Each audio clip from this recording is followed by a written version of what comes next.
2024ની લોકસભાની ચૂંટણીમાં ગેનીબેન ઠાકોરે પોતાના મત વિસ્તારની અંદર પોતાના તમામ મતદાતાઓને અને ભાઈઓને જણાવ્યું હતું કે લોટકું મામેરું કરવા માટે કહ્યું હતું અને મામેરામાં ખોબલે ખોબલે મત આપવા જણાવ્યું હતું।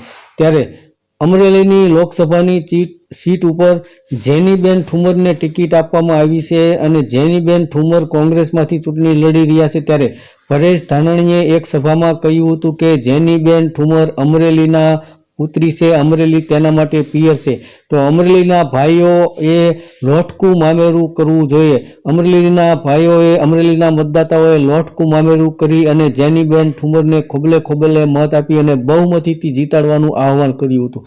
તો જેનીબેન ઠુમર વીરજીભાઈ ઠુમરના પુત્રી છે અને વીરજીભાઈ ઠુમર પહેલા સાંસદ રહી ચૂક્યા છે અમરેલી જિલ્લા માટે। તો હાલમાં પરેશભાઈ ધાનાણીએ જેનીબેન ઠુમર માટે લોટકું મામેરું ભરવાનું આહવાન કર્યું હતું। ધન્યવાદ દર્શક મિત્રો।